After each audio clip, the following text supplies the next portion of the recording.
¿Qué tal? Muy buenas noches y bienvenidos un día más a la segunda dosis de Periodista Digital en este viernes, día 14 de abril. Terminamos la semana con un programa súper interesante y súper especial. Ya saben que normalmente los viernes son cosas que tenemos grabadas de anteriormente porque hacemos pues un programa más enlatado, pero ojo, eso lo quita lo interesante que tenemos por delante en el programa de hoy.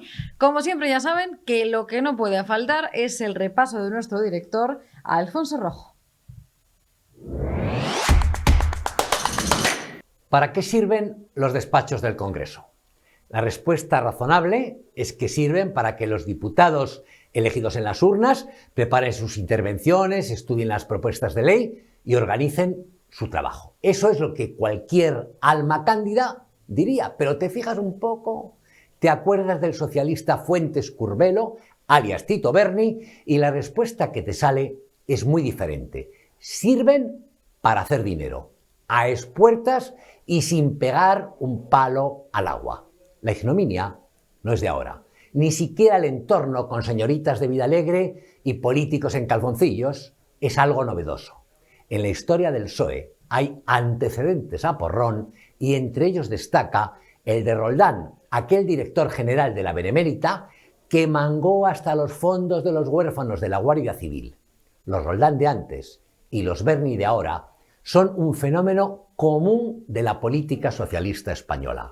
Coinciden hasta en la sórdida estética. Lo novedoso, al menos para mí, es el comportamiento del entorno, lo que están haciendo personajes como Meritxell Batet o Patxi López. Tito Berni podría haber recolectado los sobres de billetes en una esquina de la Gran Vía o en una gasolinera de carretera, pero ¿para qué arriesgarse a pillar un catarro a la intemperie cuando tenía a su disposición un despacho calentito en la carrera de San Jerónimo? El problema, que el malandrín no fue capaz de prever, es que las visitas de los penitentes con la pasta quedaban obligatoriamente registradas a la entrada. Lo lógico es que a estas horas todos supiéramos quién y cuándo visitaba el diputado socialista, pero no lo sabemos, porque la señora Batet ha permitido destruir el registro. Sobre ese pringoso trasiego de personal se ha echado el mismo manto de silencio que ha tirado el garrulo Patxi López sobre los diputados del Grupo Socialista que frecuentaban las comilonas del Ransés y las orgías posteriores. Las tropelías, perpetradas para auxiliar a Berni y tapar la culpa del PSOE, claman al cielo y no se limitan al registro. Primero permitieron al tipo quedarse con el teléfono móvil y el iPad asignados por la Cámara y reclamados en vano por el juez. Después se retrasó un mes la entrada de los investigadores de la policía en el despacho del interfecto. Es obsceno. Tito Berni ponía las pastillas de Viagra, las rayas de coca y las pilinguis de folleto, pero la tapadera la aportan Batet, Patxi y el PSOE. Supongo que a estas horas, y escuchando semejantes cosas, muchos de ustedes estarán echando humo. Pues anímense, entiendan que no podemos seguir en la pelea. Si ustedes no se suman a la lucha, asuman que tienen que difundir por tierra, mar y aire vídeos como este y los artículos de Periodista Digital, y si les quedan tiempo, ganas, ilusión y fuerzas, entren en esta dirección de PayPal o busquen nuestro número de cuenta y mándenos una pequeña aportación económica. España y nosotros se lo agradeceremos.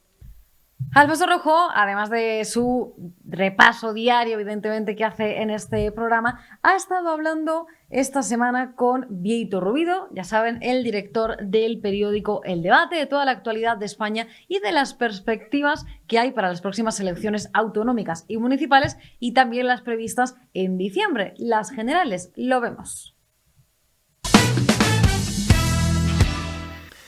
Bieito Rubido, querido amigo, 6 años director de La Voz de Galicia, 10 años director del ABC y 2 años y medio aproximadamente director del Debate, que va como un tiro. Es muy diferente una cosa de la otra. Tu experiencia periodística y como director en unos medios en papel históricos y con mucho peso es muy diferente a la que estás teniendo ahora. No, básicamente la esencia es la misma y tú lo sabes como yo. Es decir, las noticias son las mismas y el criterio con que hay que valorar las noticias es el mismo.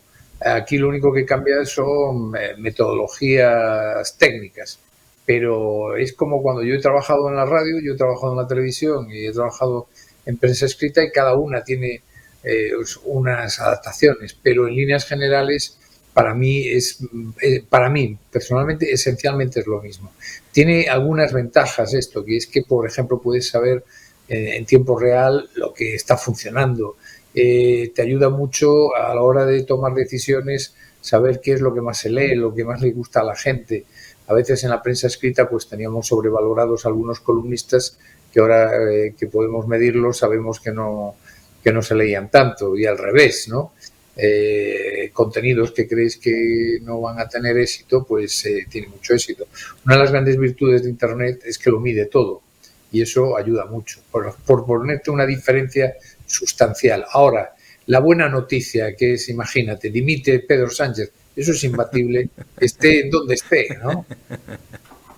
Oye, una cosa, te he dicho yo que vais como un tiro y es verdad, yo te tengo que confesar que es mi primera lectura diaria, el debate, es el primer sitio al que entro y te lo digo, sobre las 6 de la mañana entro, veo sobre todo opinión, que es lo que a mí, a esta edad, yo pasados los 70, me interesa más la opinión y la valoración que la noticia pura y dura que la tengo por todos lados. Pero bueno, yo te he dicho en la entradilla que vais muy bien, pero el país va fatal.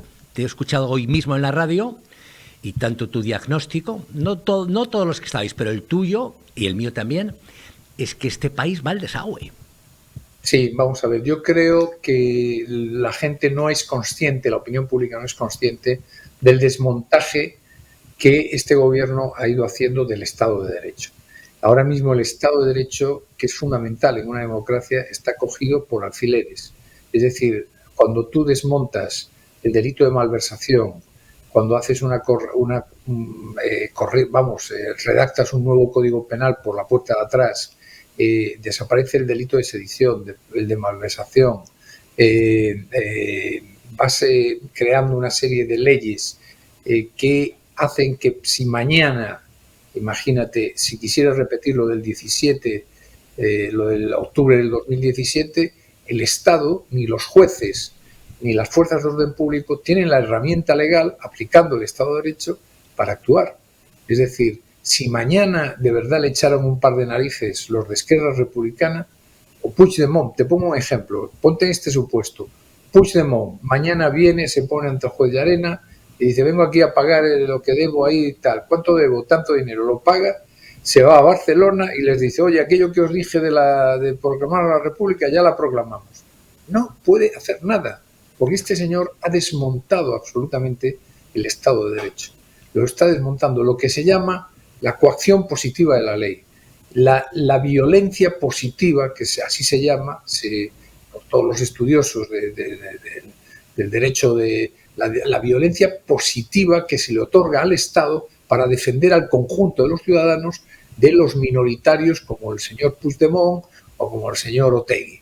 Pues esa violencia positiva que el conjunto de los ciudadanos otorga al Estado, Sánchez lo ha desmontado. Bueno, la ciudadanía en general no reflexiona sobre esta cuestión, no se da cuenta de lo débil que está la democracia española para defenderse de sus enemigos. Pero Vieto, dices tú, la ciudadanía no se da cuenta, pero no se da cuenta o no es plenamente consciente de esto, porque la inmensa mayoría de los medios de comunicación, y ahí incluyo desde las televisiones medio pensionistas hasta las concertadas, pasando por los tertulianos de plantilla, a los columnistas de pesebre o cabeceras, están en sintonía con estas cosas y las tapan, las ocultan o las orillan. Y hay escasas voces, la vuestra, la nuestra y pocas más, que se alcen en este piélago. Y es muy difícil así empujar a una sociedad a la agitación, que es lo que tendría que haber. Sin duda, estoy totalmente de acuerdo contigo. Es decir, yo creo que un error al que contribuyeron, contribuyeron los gobiernos del PSOE, sin duda alguna, pero también los de Aznar y Rajoy, fue una de las situaciones más anómalas, Alfonso, de toda Europa, de toda Europa. Es decir, que los medios de comunicación estratégicos, que son los canales de televisión, estén en propiedad de empresas extranjeras, es una anomalía impensable. Impensable en Alemania, impensable en Italia, impensable en el Reino Unido hay alguna, pero ya se han preocupado de que no tengan el peso específico que tienen aquí, ¿no? Lo digo por el caso del señor Murdoch. Sí. Pero tú imagínate, yo se lo dije un día al embajador de Italia, un día que me visitó en el despacho de ABC, le dije, ¿usted se imagina que hubiese 2 canales de televisión de propiedad española en Italia, defendiendo a la izquierda, a la extrema izquierda y a los independentistas de la Liga Norte? ¿Se imagina usted? No lo permitirían. Y que aún encima se llevasen, Alfonso, como se ha llevado, 3.200 millones de euros en beneficios en los últimos 10 años de España para otro país. Esto solo ha ocurrido en España porque que ha sido el proceso de debilitar institucionalmente al país y de debilitar el sistema democrático. Yo hoy en la radio, cuando hablaba de la falta de cultura democrática. Aquí hay un problema muy serio de las generaciones que se han sumado a la política, las que se aparecieron ahí hablando de la nueva política, no tienen cultura democrática. La cultura democrática es que en un momento determinado, por encima de tus ideas, tú tienes que reforzar aquellos elementos que garanticen el funcionamiento de la democracia en los próximos años. Y aquí se ha hecho exactamente el proceso a la inversa. Hemos desmontado todos aquellos organismos y contrabalances que garantizasen el proceso, digamos, la vida democrática en nuestro país. Y Sánchez llevaría... No, que Sánchez en la asignatura Cultura Democrática llevaría un suspenso monumental. Vamos a ver, sé que es un hombre ocupado, no te voy a entretener mucho, pero sí quiero concluir con tu pronóstico y tu valoración. Se dice siempre que no hay mal que 100 años dure, pero nosotros nos vamos por el desagüe con que este mal, esta peste que tenemos encima, dure otros 4. Tu pronóstico, próximas elecciones, el 28 de mayo, dentro de 40 y tantos días, clave en algunos territorios como Valencia, Castilla-La Mancha, y clave porque van a marcar el sendero para fin de año, y elecciones a fin de año. ¿Qué va a pasar? Vamos a ver, las elecciones municipales y autonómicas van a estar mucho más reñidas que las generales, porque ahí entran otros factores como es también las propias personas, los propios candidatos. Por poner un ejemplo, la ciudad de Vigo, por ejemplo, pues Abel Caballero, candidato socialista, que probablemente en muchísimas materias está en las antípodas de Sánchez, o el mismo Paje, que está en las antípodas de Sánchez, pero pesa mucho con las siglas del PSOE. Y aparte de eso, pues el juego de numérico ahí, de los restos y tal, es decir, el resultado va a andar muy, muy equilibrado, y de ahí el comentario que hizo Feijóo el otro día. Ahora bien, desde el año 79 el que gana las elecciones municipales gana las siguientes generales. Y yo creo que el Partido Popular va a ser el partido más votado en el cómputo general de votos del país en las próximas autonómicas y municipales, por una razón, porque hay un gran temor en España a la repetición de lo que está ocurriendo. Pero, y ese es el matiz, en las generales y en las autonómicas el ciudadano no percibe todavía lo que sí percibe para las generales. Y es que, Alfonso, créeme que esto es un mensaje fundamental que hay que darle a la opinión pública. Y es, si se repite el gobierno actual 4 años más, España desaparece. España desaparece. Es decir, es la primera vez que en unas elecciones nos jugamos el futuro de España. Cuando Felipe González gobernaba en el año 96 y entró Aznar, venía bien un relevo porque llevaba 14 años el socialismo y era bueno y sano la alternancia de que viniese el Partido Popular y Aznar a gobernar. Cuando el desastre de Zapatero, fue bueno que apareciera Rajoy y además con el rigor característico del PP llevase las cuentas a buen puerto. Pero es que ahora, de verdad, lo que nos jugamos es el país. Es decir, 4 años más de esta alianza de Sánchez con la extrema izquierda y con las expresiones más violentas de la extrema izquierda, nos estamos jugando el futuro de España. Muchísimas gracias, amigo Vieito, y a darle duro al debate que falta hace. Un abrazo. Muchas gracias a ti, como siempre. Hasta luego. Y ya saben que esta semana algunos de los asuntos más importantes, el protagonista en concreto, ha sido Ferrovial, pero también seguimos hablando de Sumar, de esa candidatura de Yolanda Díaz y de lo que ha ocurrido con Marruecos. ¿Se acuerdan ustedes de esa última amenaza que hizo el presidente del Senado marroquí, en la que dijo que Ceuta y Melilla estaban ocupadas y que se podían volver a recuperar sin tener que recurrir a las armas? Sobre todo ello ha hablado Luis Sordo con el periodista Javier Algarra.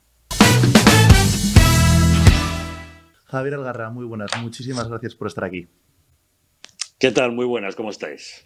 Bueno, comenzamos hablando de las encuestas. Después de una Semana Santa de descanso, llegan las primeras de esta temporada, justo antes de las elecciones, y vemos que por entre PP y PSOE sigue todo casi igual, más o menos mismos resultados, que Vox sigue siendo la tercera fuerza política, pero el efecto Sumar se nota. Bueno, sí, entre PP y Vox sigue todo igual, salvo en una encuesta, que es la que realiza el diario El País, porque todas las demás coinciden en que la suma de PP y Vox alcanza y supera, en algunos casos, holgadamente, la mayoría absoluta, pero no la encuesta que publica el diario El País y la cadena SER, que viene a decir que PP y Vox no sumarían. Pero sí tienes toda la razón respecto al efecto Sumar. Todo depende de cómo se analice.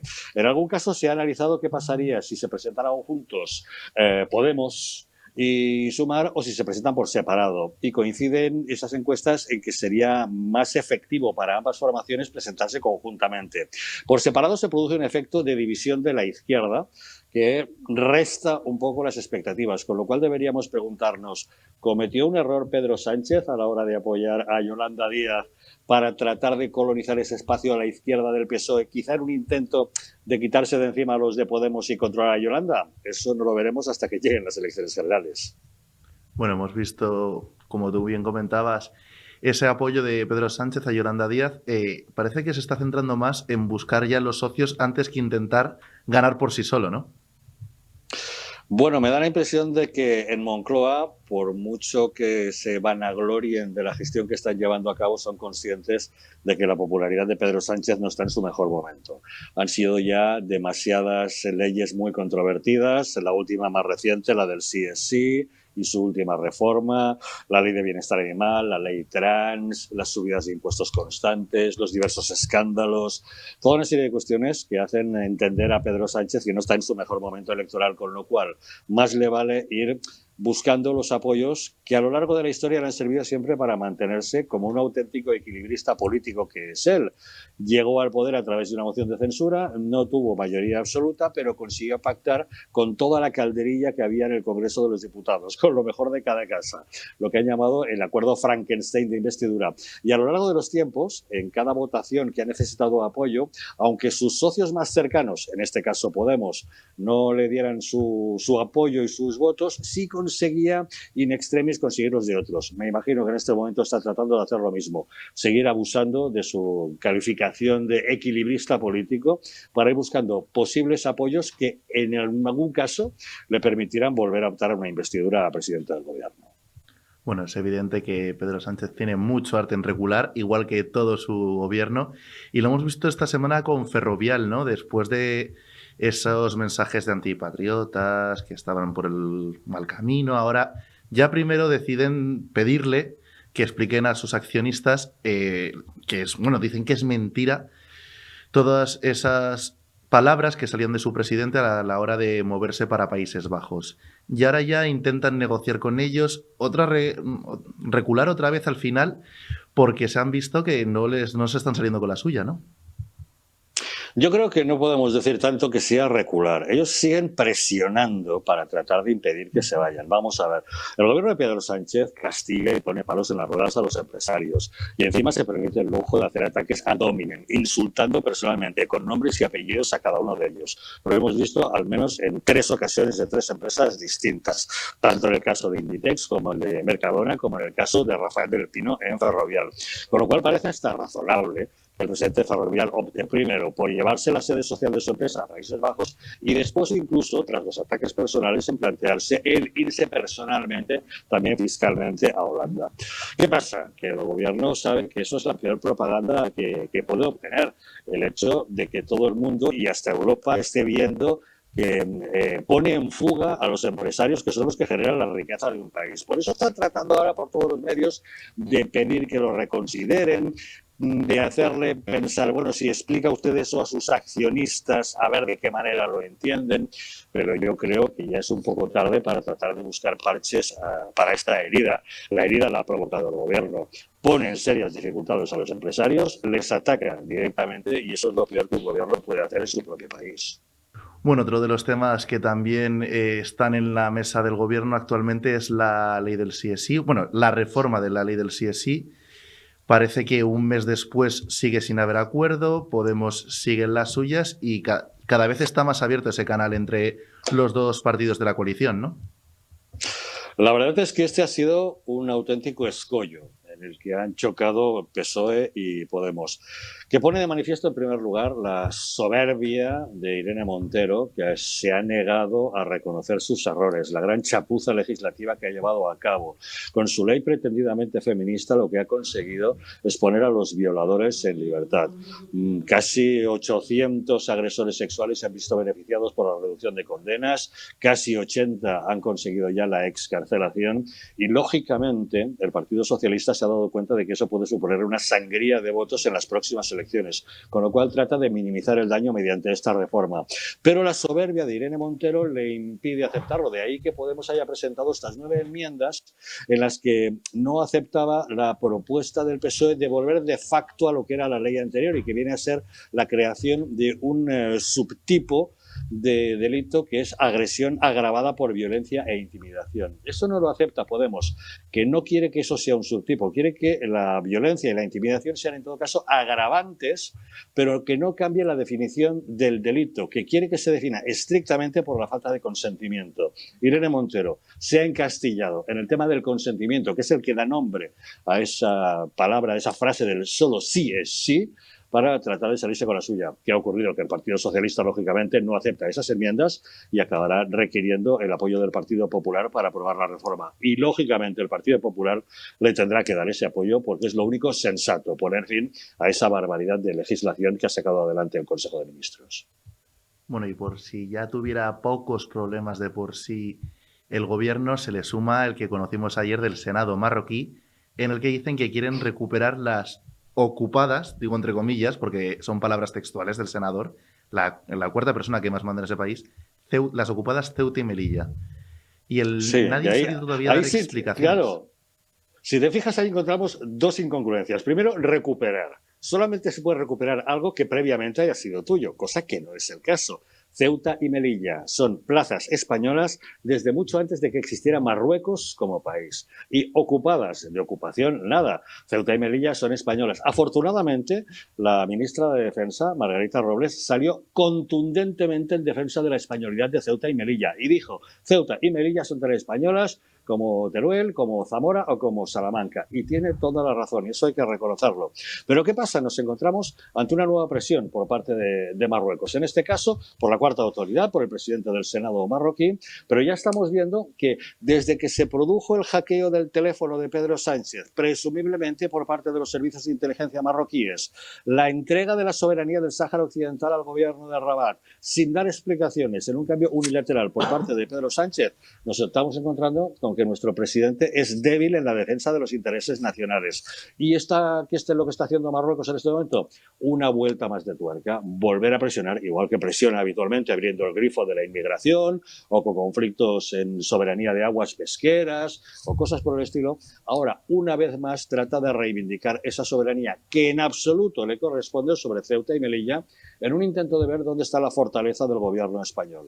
Afortunadamente, la ministra sí ha salido en defensa de Ceuta y Melilla, pero no hemos escuchado a Pedro Sánchez. ¿Qué tiene que decir al respecto? ¿También va a mostrar debilidad ante la monarquía alauita? Esperamos que no, puesto que eso sí que sería irrenunciable para los españoles. No solo de Pedro Sánchez, también de José Manuel Álvarez, quien acompañó en esas visitas al rey el año pasado.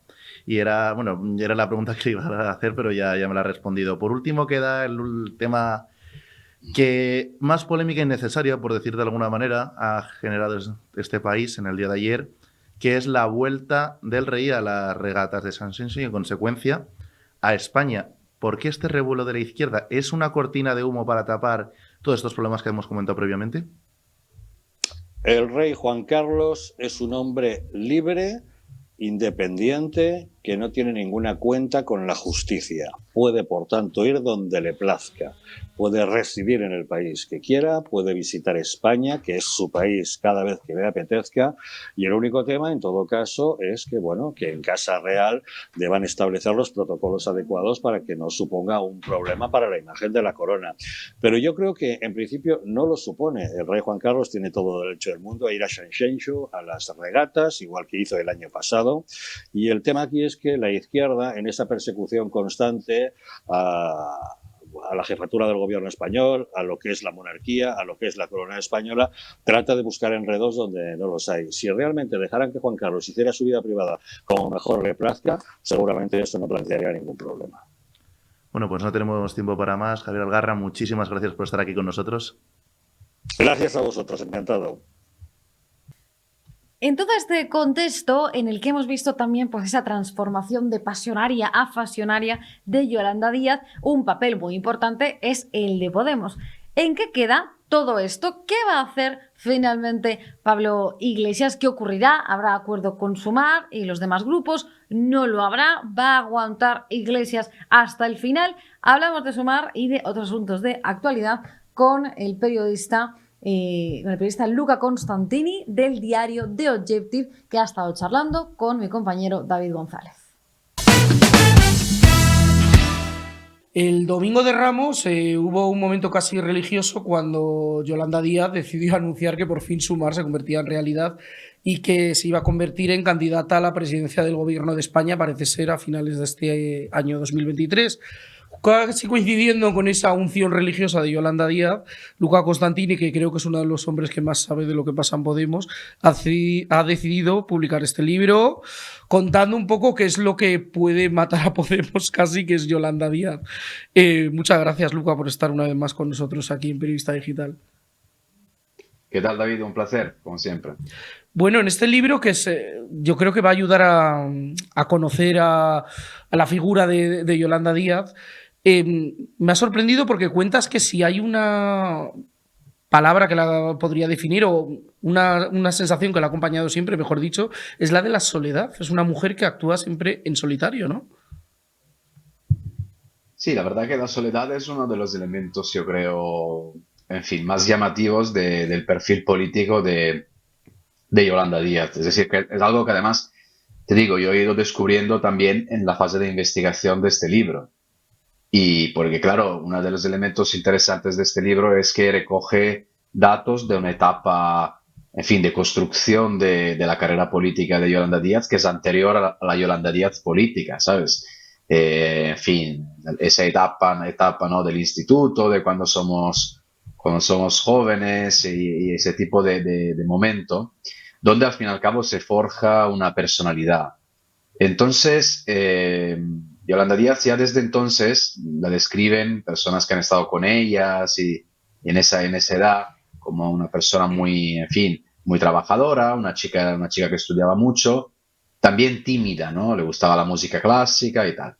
Y ella, claro, cuando después de la universidad, que tampoco en la universidad destacaba particularmente, ¿sabes? Es decir, si tú comparas, por ejemplo, con el Pablo Iglesias, que yo he ido escribiendo en otros libros, que Iglesias ya era un poco un líder en fin, sí, ejercía liderazgo ya desde muy joven.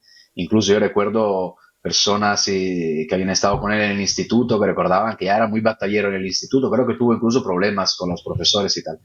Pues Yolanda Díaz es un perfil totalmente diferente.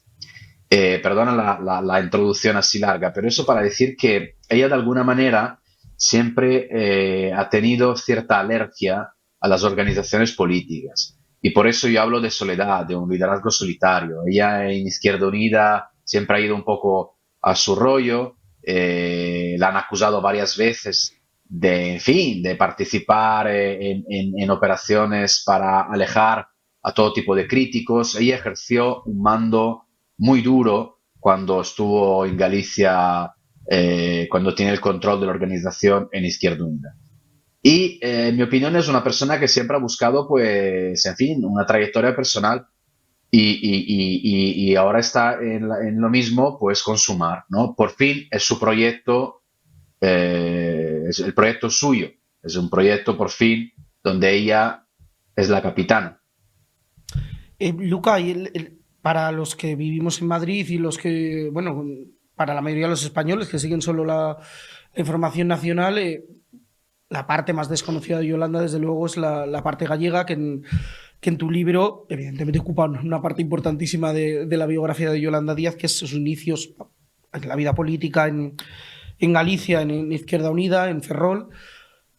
Hay un momento en su carrera política, en su etapa gallega, que yo creo que se reproduce mucho luego, ahora me dirás, en sus relaciones con los líderes masculinos de los partidos, que es lo que ocurre con el líder nacionalista gallego, José Manuel Veigas, que bueno, él se llega a sentir traicionado por ella después de haber formado una comandita importante en un momento muy determinante de la política gallega, y es algo que da la sensación que se reproduce después en las de distintas relaciones políticas que ha tenido, acabando recientemente por la de Pablo Iglesias.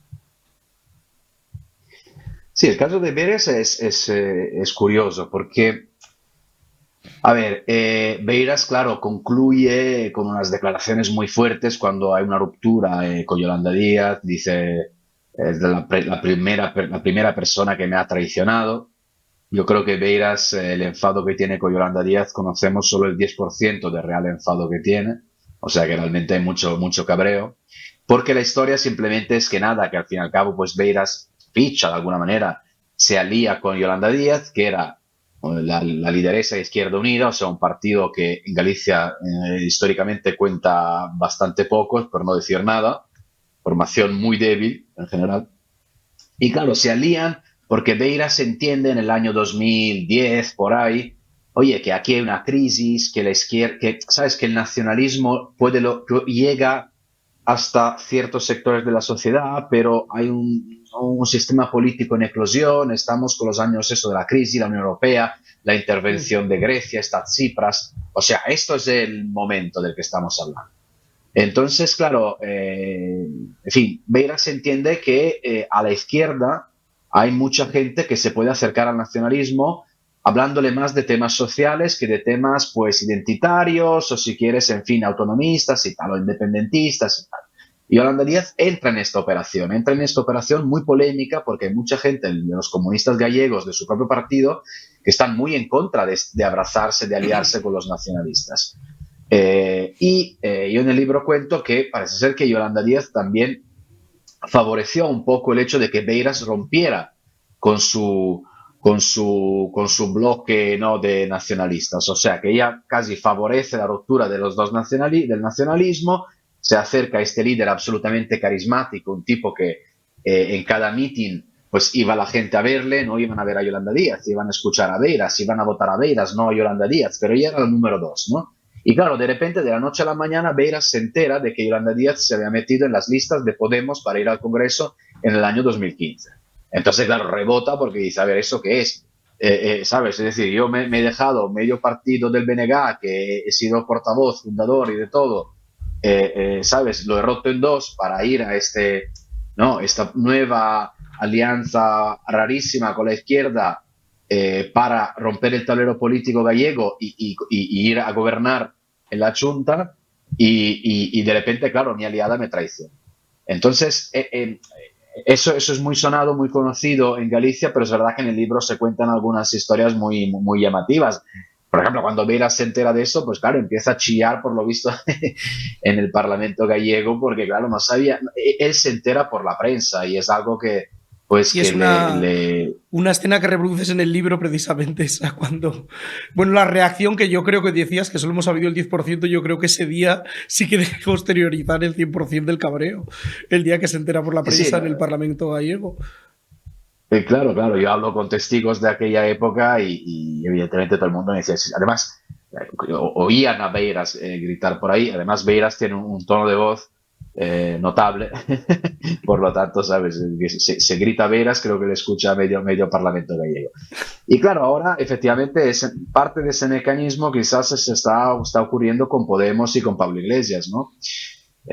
O sea, aunque claro, el tema de la traición siempre hay que matizarlo un poco en política y tampoco, yo sé que mucha gente está leyendo este libro un poco, Luca y la traición es de Yolanda Díaz. Bueno, sí, pero no solo esto, ¿sabes? Es decir, Es un yo creo que perfil el mucho libro más está... completo de una persona, claro.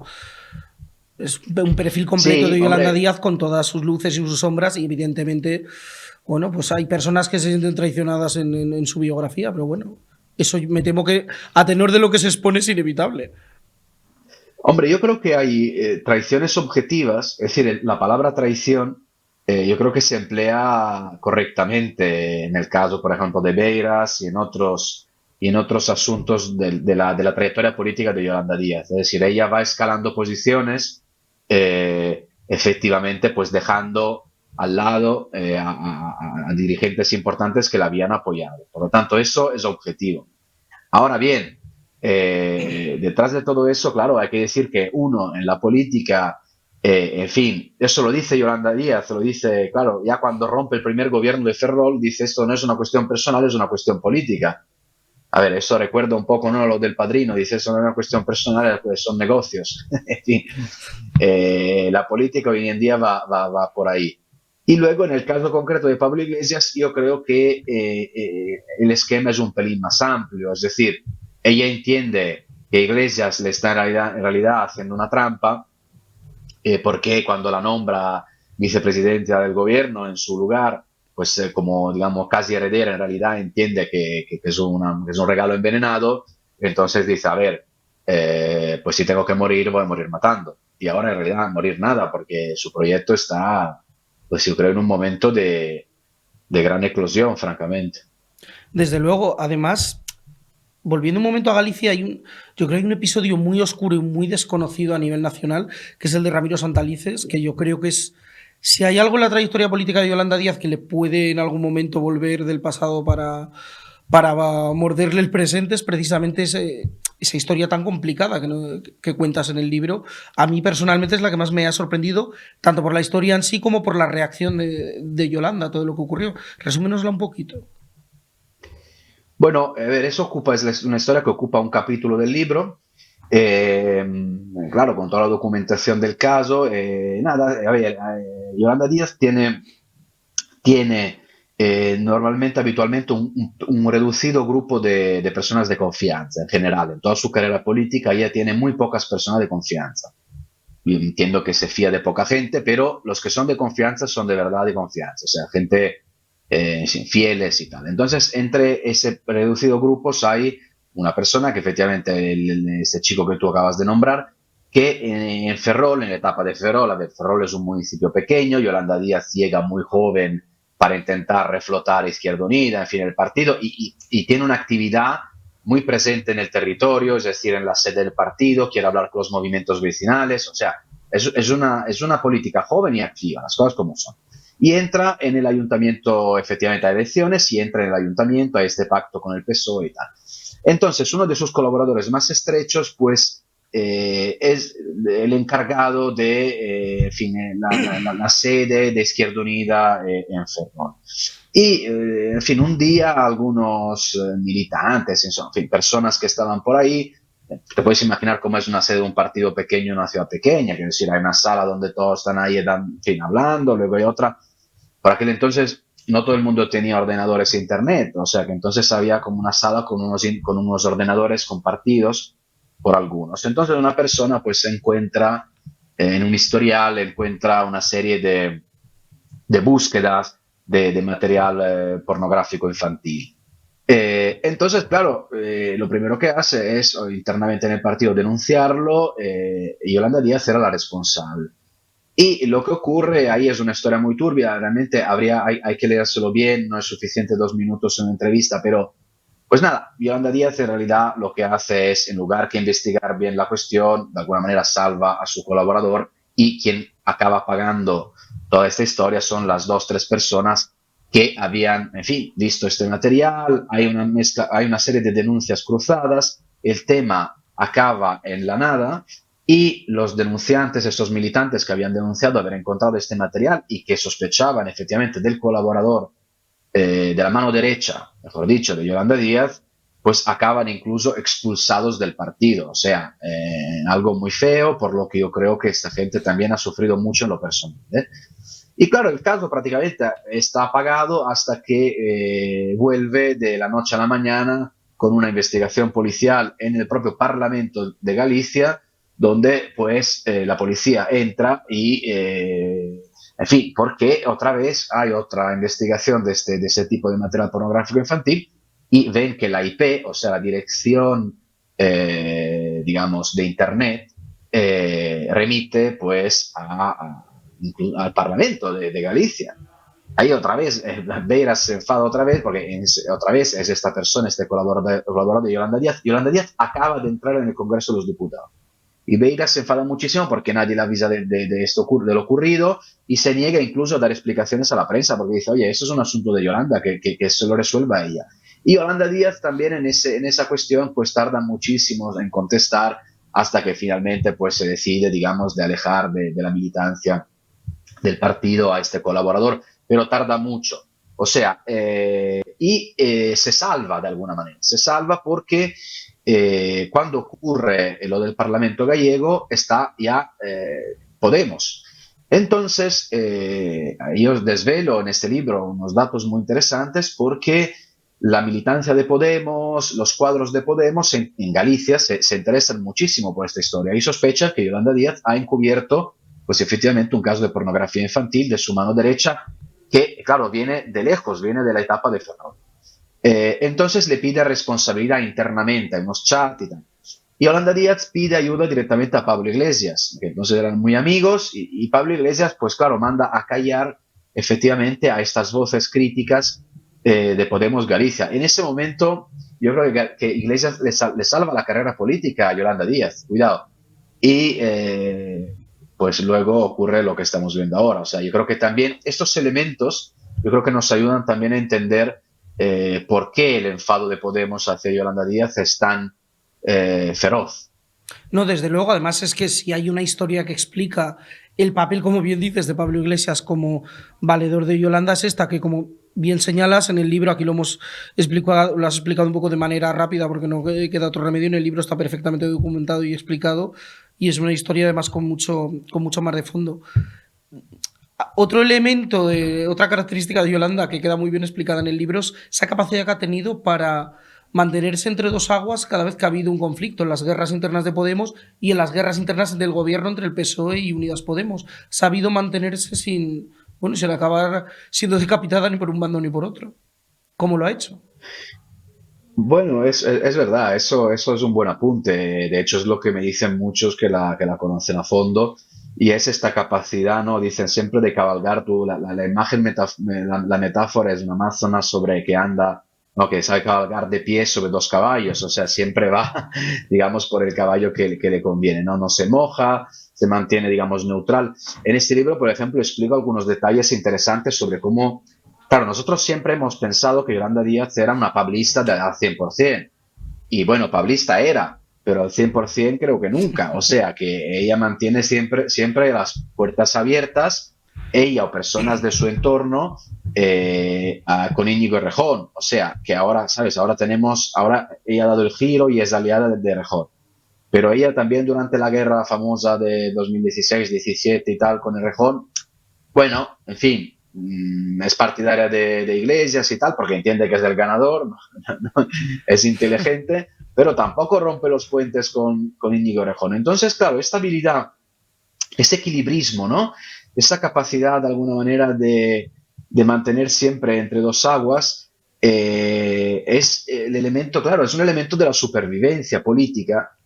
Y yo, claro, volviendo a la primera pregunta, el hecho de que ella es este perfil de liderazgo tan solitario, te obliga de alguna manera también a actuar de esta forma, ¿sabes? Es decir, claro, algunos lo podrán criticar diciendo que, bueno, claro, que eso es un ejemplo de oportunismo puro.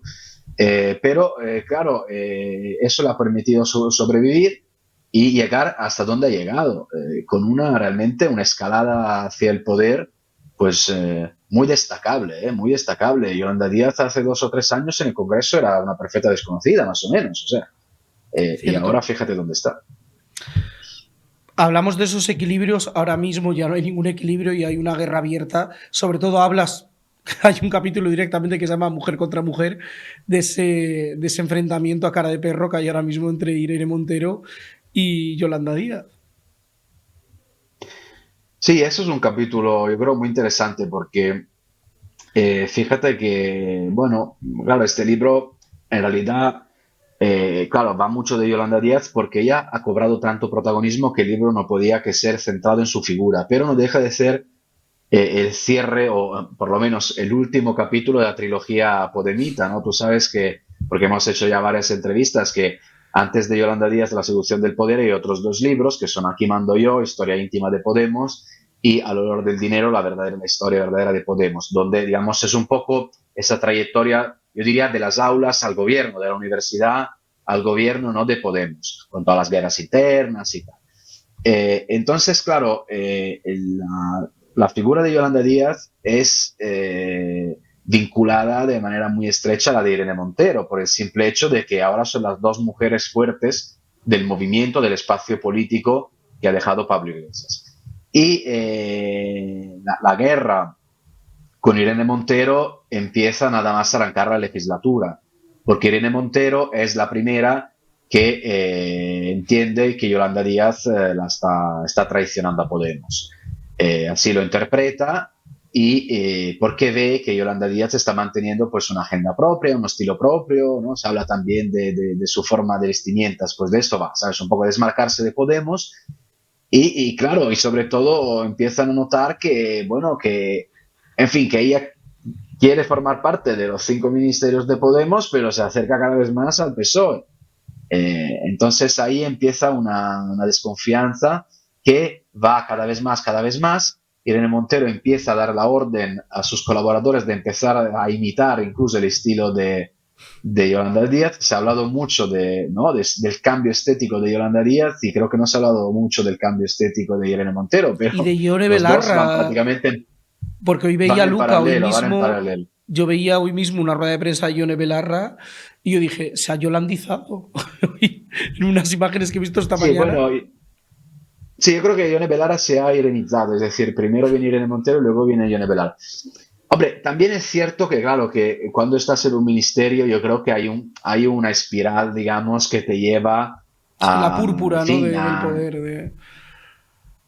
claro, porque te acabas manteniendo reuniones de cierto nivel. Bueno, oye, la ministra de Igualdad va a viajar a Estados Unidos, la ministra de Trabajo también se ha reunido con referentes de la política europea, con referentes de la política americana. Claro, tampoco puedes ir, digamos, sabes, con el mismo estilo, si quieres, así como más de activista de antaño. Pero detrás del cambio de moda, del cambio de estilo, siempre hay un mensaje político. Es decir, a mí me sorprende que algunos eh, como que, no sé, cuestionen ese tipo de lectura, sacando palabras mayores, de que si es machismo, de que si no es machismo, pero hombre, desde siempre un político, el estilo de un La político, moda es un lenguaje eh, político también, claro. claro, claro, entonces, no sé, a mí me parece casi decir, no hablar de cómo una ministra, una presidenta cambia o modifica, digamos, su parte estética, porque si no sería decir que no sé qué de machismo, pues a mí me parece, en fin, francamente, casi al revés, es decir, es casi, ¿sabes?, paternalista, digamos, ¿no? Decir, no, a las chicas no podemos decirle nada a los chicos, porque anda que no hemos hablado de cómo se ha visto Obama, Macron, Y Boris todos. Johnson Y de algunos de cómo se Trump y desvisten. Pedro Sánchez. Y Pedro Sánchez, ¿no? Te quiero decir, o sea que, por lo tanto, Además, ella, la propia eh, Yolanda, Luca, ha hecho suyo ese mote de Federico, que tú citas en el libro de Federico Jiménez Los Santos, La Fasionaria, ha hecho suyo ese mote. El domingo de Ramos, en la presentación de Sumar, bueno, ha tenido la inteligencia de hacerlo suyo. sí, sí, sí, eso me llamó la atención, fue un detalle divertido. demostración de que ironía no le falta. No sé si a ella o a su equipo, entiendo más bien que a su equipo, pero bueno, ella habrá puesto el visto bueno. Sí, ese mote es muy divertido porque es un mote del que se ríen mucho en Podemos. En fin, yo algunos chats de estos hay muy confidenciales donde todo el mundo se ríe del mote de Federico y la verdad que muy es muy inteligente, es muy bien, Está bien hablado, muy sí. bien dado. Sí, sí. Ya que estamos hablando de esta fase de esta parte de Yolanda, ¿por qué esa obsesión por el blanco? Bueno, en la portada tú has escogido precisamente una de las ocasiones que, bueno, donde se puede ver esta evolución del estilo de Yolanda, pero hablas en el libro, sin profundizar mucho en ello, pero hablas un poco de, bueno, de que tiene como una especie de talismán con el color blanco, ¿no? A la hora de vestirse. Bueno, es que esto forma parte también de lo que estamos hablando, de lo que estamos hablando. Es decir, el blanco es un color pacificador. El blanco es un color limpio, el blanco es un color que quiere transmitir tranquilidad y moderación. Y el blanco es el color que ella elige el día, por ejemplo, que vamos, cuando recibe la cartera de ministra de Trabajo. Y es el color que ella usa cada acuerdos que hace con los sindicatos y la patronal. Es decir, cuando ves llegar a Yolanda Díaz de blanco, cuando va a la Moncloa a ver a Pedro Sánchez, cuando ves llegar a Yolanda Díaz de blanco, significa muy probablemente que va a haber un anuncio de carácter de comunicación y tal. Un acuerdo, en fin, o algo. ¿Y eso por qué? Eso se explica por dos razones, en mi opinión. La primera es que ella, claro, llega al ministerio con muchísimas reticencias de la COE, de los empresarios, que le habían pedido al PSOE que ella no fuera la ministra de Trabajo, porque consideraban que era un perfil muy radical, una postcomunista, no se fiaban ni un pelo. Pero bueno, al fin y al cabo Sánchez, como es lógico, pues, en fin, como siempre ha hecho, él hace lo que le da la gana en fin, para sus equilibrios de poder. Por tanto, Podemos le pedía a Yolanda y adelante con Yolanda, y que, en fin, y da igual la COE.